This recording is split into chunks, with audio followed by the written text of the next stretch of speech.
안녕하십니까?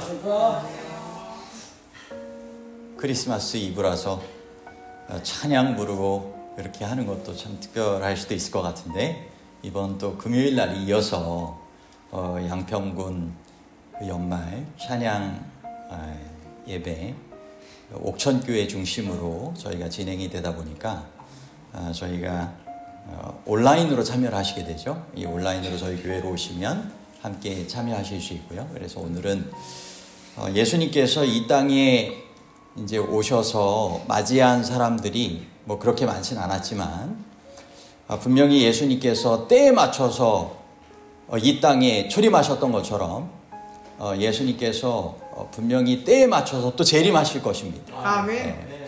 그 때를 위하여서 이 맞이했던 우리 동방박사들과 목동들처럼 또 저희도 준비하여서 맞이할 수 있는 사람들이 되면 좋겠죠? 네, 그리고 더 많은 사람이 기쁨으로 예수님의 재림을 맞이할 수 있도록 저희도 천사들과 함께 찬양도 하고 또 이렇게 주의 뜻을 기뻐 행하며 살아가다가 주님을 잘 맞이할 수 있게 되시기를 바랍니다.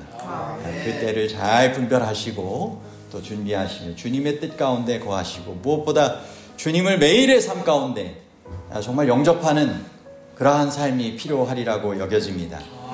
그래서 오늘은 개인적 신앙 부흥의 단계 2권 예수님 안에 거함 가운데 2장 예수께 순복함 두 번째 시간을 저희가 갖도록 하겠습니다. 예수께 나를 순복시키는데 방해가 될 수 있는 것은 무엇인가? 이제 저희가 생각해 볼 수 있는 이 소제목의 질문입니다. 하나님의 성령께서 이제 한 에드윈 오르라고 하는 사람에게 이렇게 물어보셨다고 하셨어요. 이렇게 말씀하시기도 하시고, 너의 좋아하는 죄들은 무엇이냐? 그리고 우리가 죄 가운데 좋아하는 것이 있다면 그것이 주의 성령께 우리의 마음을 내어드리는데, 예수께 우리를 내어드리는데 방해가 되는 것이라는 것입니다. 그죠? 죄를 즐거워하고 좋아하면서 성령님을 모시고 예수님을 영접하고 살아간다는 게 불가능하지 않습니까? 그러므로 성령께서 들어오시지 못하는 방해 앞에는 그러한 방해물들, 쓰레기들이 많이 놓여 있다라고 그래요. 그러니까 그와 같은 것들을 정결케 다 치울 때 또 주님께서 우리에게 들어오실 수가 있다라고 하는 것이죠. 그러므로 너희가 회개하여 죄사함을 받고 성령을 충만히 경험하게 되는 것, 그것이 오늘 우리에게 있어서 이 죄사함과 또 성령의 역사와 연관될 수 있는 그런 부분이 되는 것이죠. 그리고 우리의 의지를 주님 앞에 온전히 드렸는지 주님께서 물으시는 것입니다. 특별히 마음 가운데 품고 있는 우상이 있다면 주님께서 만일 그것까지도 주님께 내어놓도록 요구하시면 과연 포기할 수 있는가? 우리가 생각해 봐야 되겠죠. 주님보다 더 마음 가운데 애정을 두고 있는 대상이나 또 그러한 물건들, 뭐 어떤 것이라도 그것들이 다 우상이 될 수 있고, 그 우상으로 인하여 주님께서 우리의 마음의 보좌에 좌정하실 수가 없다라고 하는 것이죠. 여기 에드윈 오르라고 하는 사람에게는 애정이 바로 사랑하는 대상, 여자가 그 마음에 품고 있는 우상과 같이 성령의 음성 가운데 들렸다라고 하는 거예요. 그래서 만약 그분께서 요구하시면 내가 정말 사랑하는 이 여인조차도 주님께서 순복하도록 요구하시면 포기할 수 있을 것인가? 그러니까 결국 애정의 첫 번째 대상을 주님께 온전히 내어드릴 수 있느냐? 이제 물으신다라고 하면 그것까지도 포기하고 주님의 뜻에 따라서 순종할 수 있느냐 하는 것입니다. 한참 생각을 해보세요. 연애 때 저도 그런 경험을 했었는데, 만약 그 연애를 하는 가운데 정말 시간도 투자하고 여러 가지 노력을 투자하면서 몇 년을 지날 수 있어요.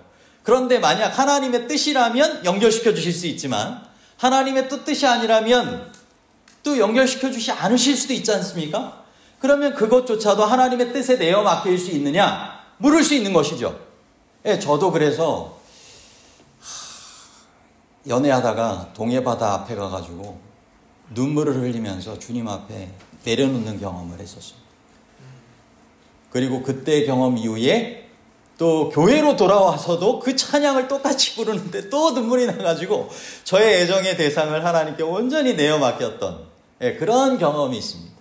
주 예수보다 더 귀한 것은 없는, 저에게는 그 찬양의 고백이 저의 연애 때 그러한 경험의 찬양이기도 하였습니다.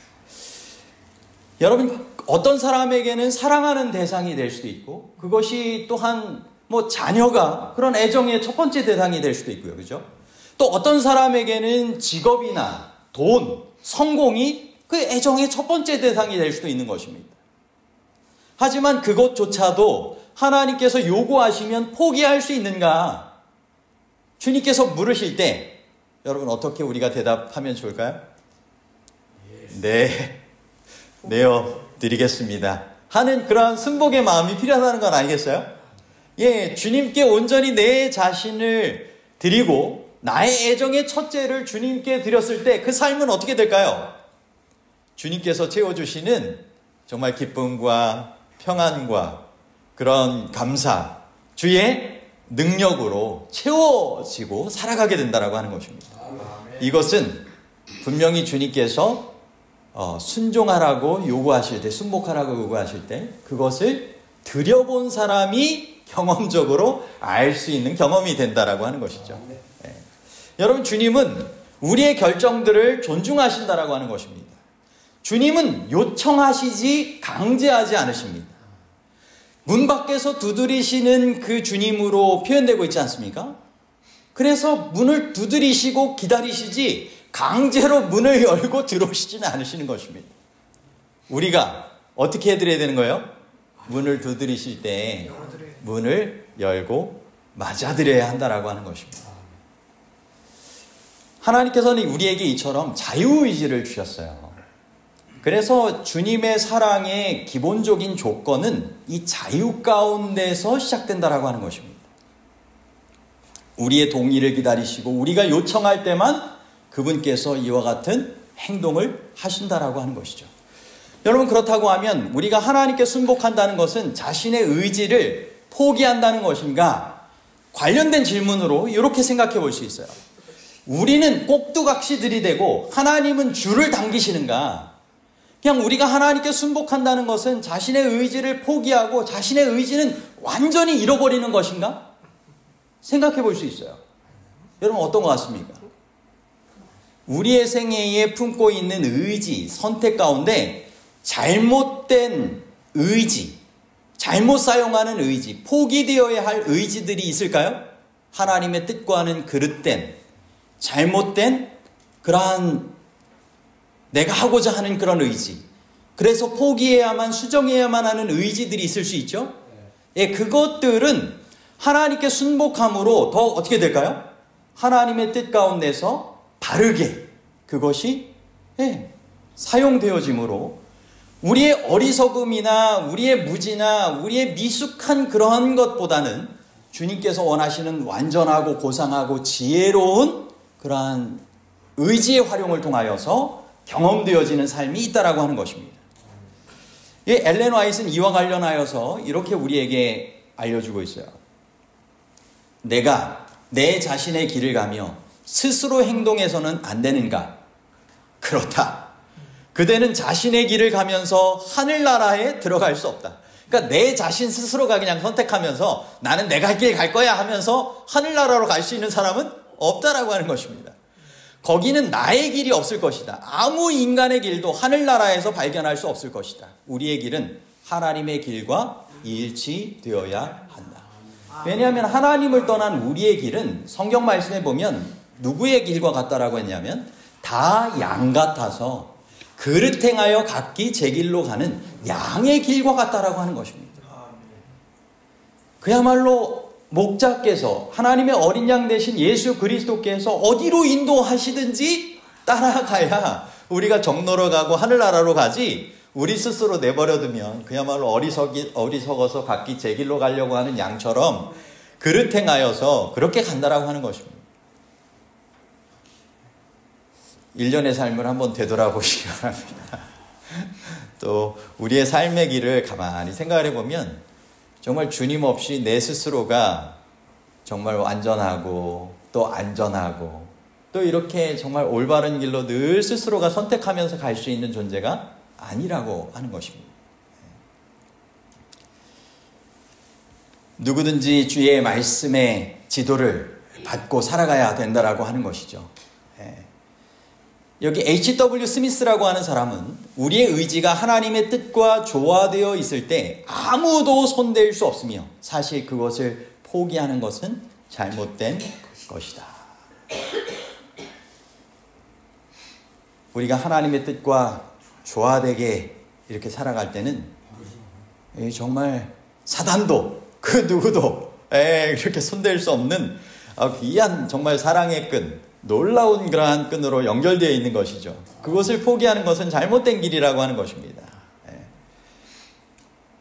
그리스도인 선교봉사 258쪽에서는 사람의 의지와 하나님의 뜻이 협력할 때 그것은 전능한 것이 된다. 하나님께서 하라고 명령하신 것은 무엇이든지 그분의 힘을 의지하여 이룰 수 있다. 그가 명하는 모든 것은 다 할 수 있는 것들이다.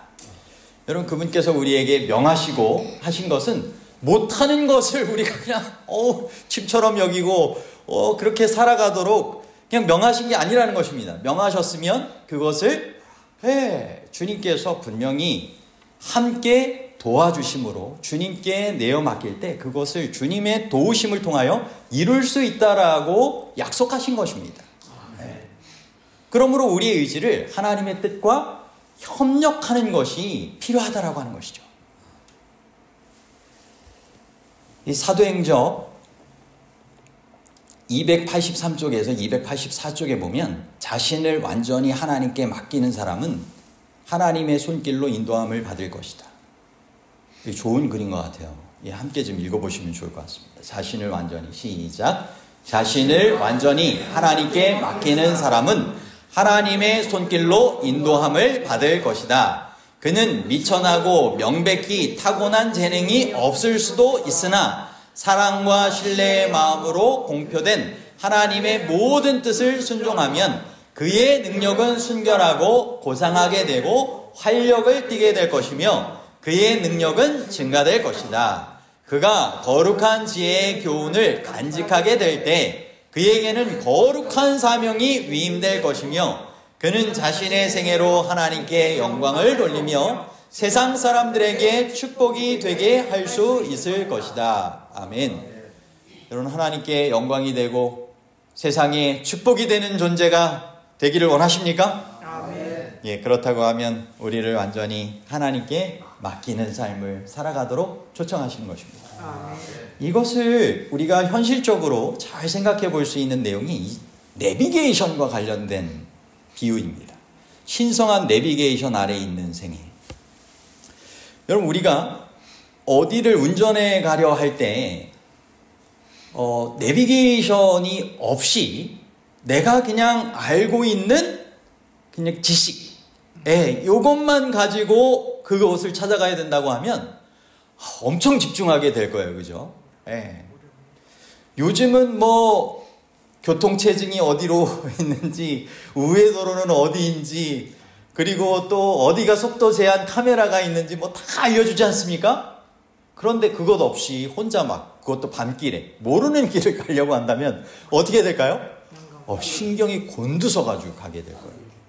저도 이 과거에 이 차량 운전을 해가지고 가족들하고 유럽을 이렇게 여행해가지고 다녔던 적이 있었는데 처음에 차량을 빌리러 갔는데 한 가지 옥신각신한 게 생겼어요.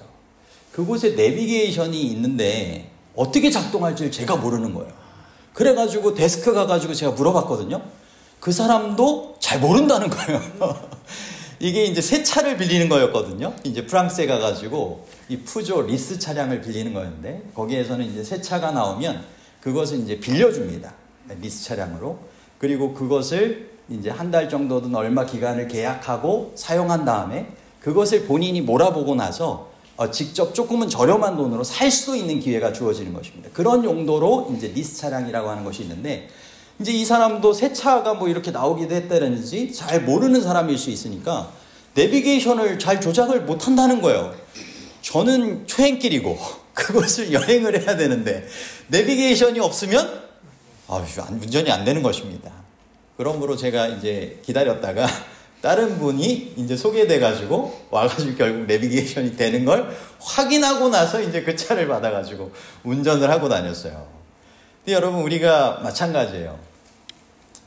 하나님께서 우리에게 지도해 주시려고 하는 그러한 삶의 길들이 있는데 그 내비게이션이 내 인생에 작동을 잘하고 있는지를 확인하고 그 지도 따라 사는 삶과 그렇지 않은 삶에는 차이가 있겠죠? 그러므로 신성한 내비게이션 아래 사는 생애를 주님 안에서 살아가도록 초청하신다라고 하는 것입니다.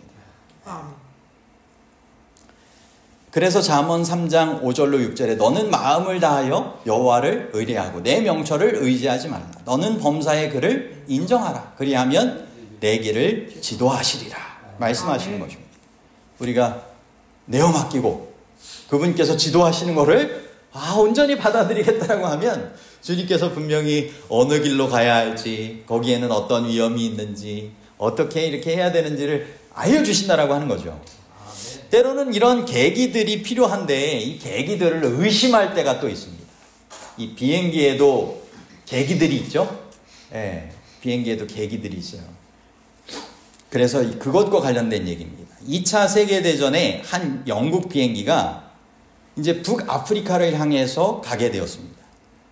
2차 세계대전 당시라서 공항의 관제탑들이 다 문을 닫은 상태였어요. 그러니까 조종사는 온전히 무엇에만 의지해서 가야 됐냐면 그 계기판의 운전을 위해서는 그것만 의지하면서 가야 된다는 것입니다. 그런데 예정된 시간이 되지 않았는데도 계기들이 벌써 목적지에 도착했다라고 하는 게 보여진 거예요. 근데 운전기사들은, 비행 조종사들은 이게 불가능하다라고 생각하고는 계속 비행을 한 것입니다. 그런데 지나다 보니까 휘발유가 떨어졌어요. 그러다가 사막에 불시착하게 되었고 식수가 충분하지 않아서 승무원 모두가 목말라 죽게 되었습니다. 후에 그 항공기가 발견이 되었을 때 구조원들은 신기하게도 모든 비행기의 계기들이 문제없이 잘 작동하고 있었다라고 하는 것을 밝혀냈습니다. 그렇다고 하면 왜 항공조종사들은, 왜 계기들은 정상이었는데도 그것을 믿지 못하고 계속 운전을 하고 갔을까요? 네? 그 항공기는 빠른 그 기류를 타고 있었다라고 하는 것입니다. 그날따라 기류가 너무 잘 작동을 하고 있었던 거예요. 그래서 빠른 기류를 타고 있다 보니까 보통 때보다 더 빨리 목적지에 도달했다라고 나온 거예요. 그런데도 불구하고 이 계기들의 평소보다 너무 빨리 왔기 때문에 자기들이 생각할 때는 더 가야 된다. 이 계기는 우리가 믿을 수 없다. 자신들의 판단을 생각한 것입니다. 그러다가 어떻게 됐다고요? 잘못된 결정을 통하여서 결국 사막에 불시착하여서 죽게 되는 경우를 당하게 됐다라고 하는 것이죠. 우리는 때론 우리의 지식이나 경험에 우리의 결정들을 내어 맡길 때가 있지 않습니까? 하나님의 말씀, 하나님의 지도하심이 오늘 우리에게 필요하다라고 하는 것입니다. 주의 말씀은 내 발의 등이요 내 길의 빛이니. 우리의 인생의 계기판들이 주님 뜻 가운데 잘 작동되어지고 또 받아들여지고 있는지를 꼭 살펴보고 우리가 살아가야 된다라고 하는 것입니다. 여러분, 우리가 예수 그리스도께 순복함으로 의지가 약한 사람이 되는 것일까요? 다니엘의 세 친구들을, 다니엘과 또 그 세 친구들을 생각을 해보면 우리가 알 수 있습니다. 오히려 지혜와 예의 바르게 자신들의 입장을 변호하는 강한 사람이 될 수 있다라고 하는 것입니다.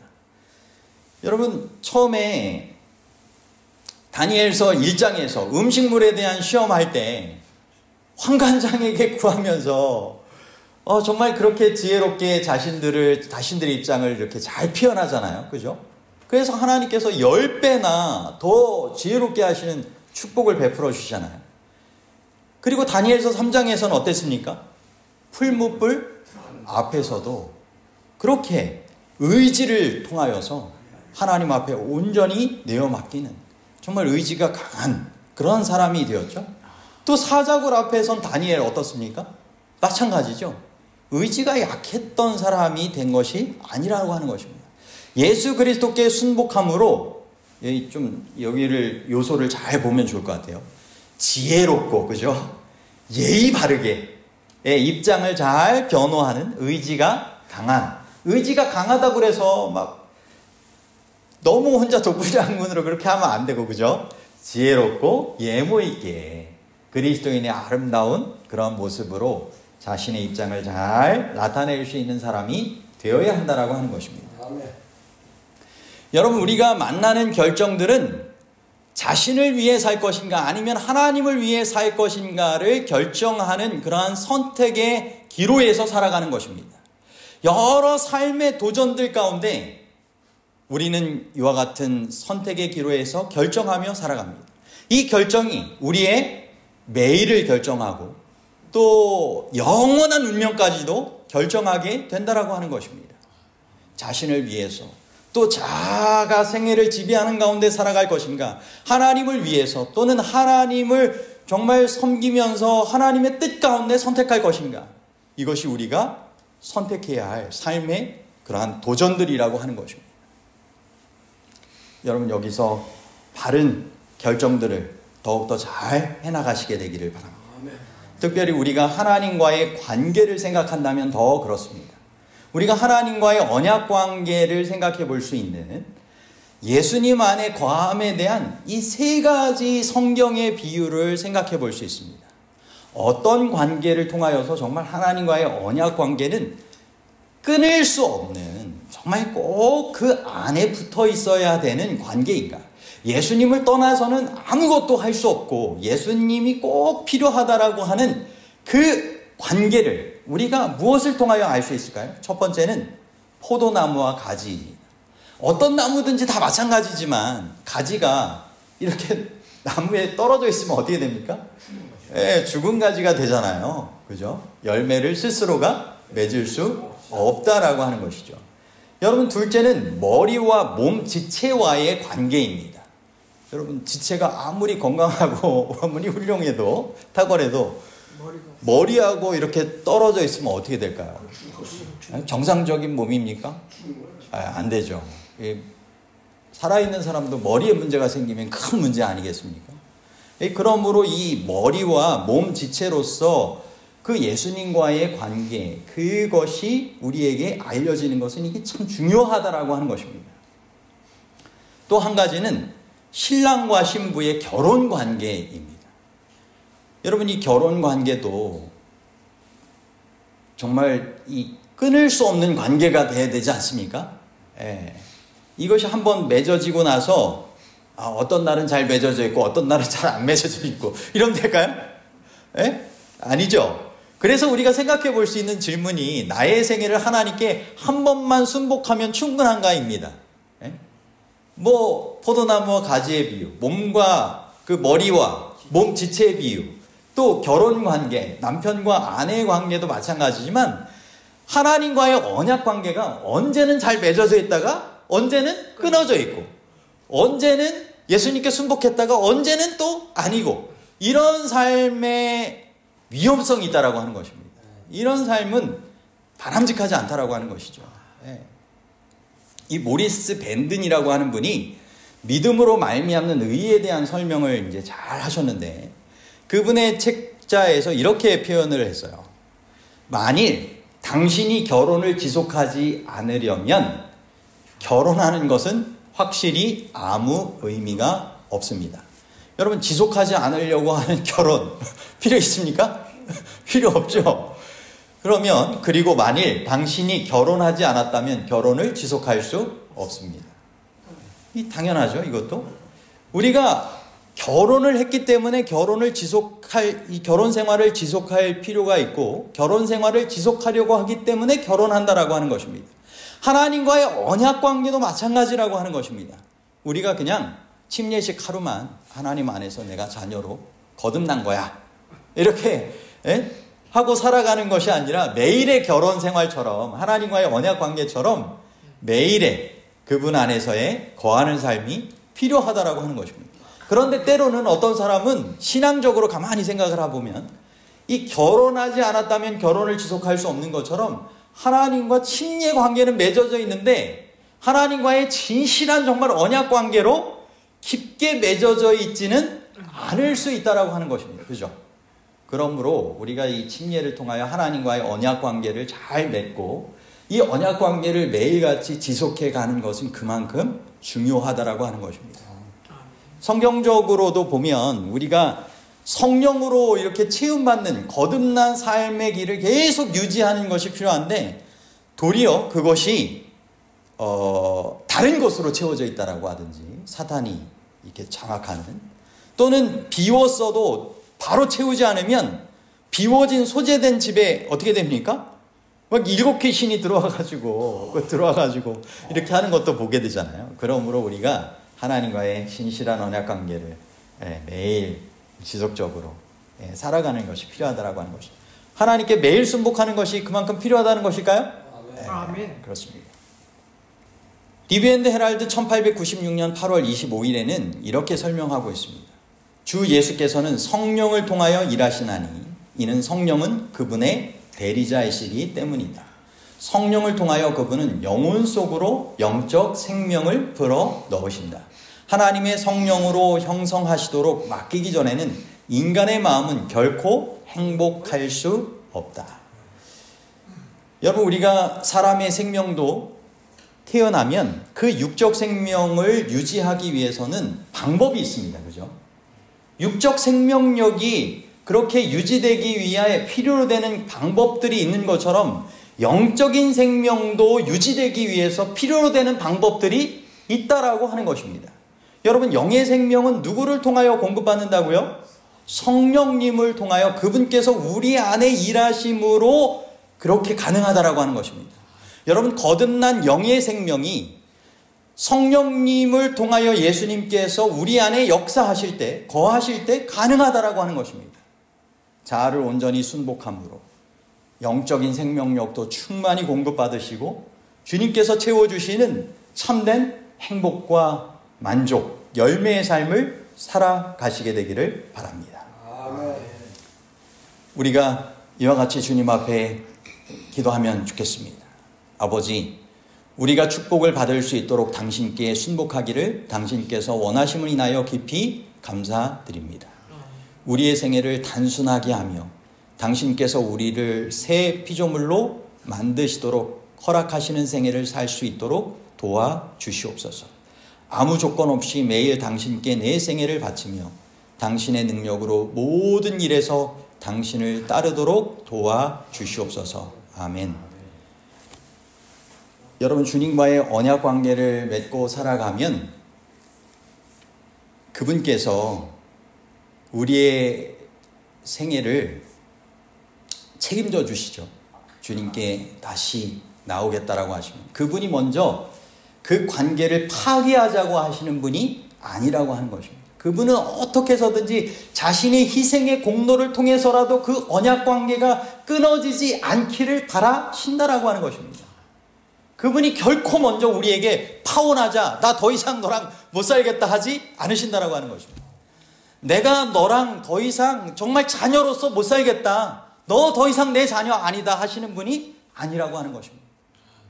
어떻게 해서라도 하나님의 자녀로, 하나님의 신부로, 하나님의 사람으로 그렇게 새롭게 회복시켜 주시고 주님 안에서의 삶을 살아가도록 초청하신다라고 하는 것입니다. 이것이 바로 우리의 삶에 주님께서 빛을 비춰주시고 능력을 주심으로 이루어질 수 있는 삶의 결과라고 하는 것이죠. 이 청소년과 성령에 대한 그 주제가 이 교재의 그 끝부분에 이 내용에 나와 있는데, 이 내용 부분에 보면 한 합회의 청소년 부장 하던 분이 이 개인적 신앙부흥의 단계 이 책자를 한 젊은 여성을 통하여 선물로 받고 나서 청년 지도자 집회에서 그 책자들을 나누어 주게 되었어요.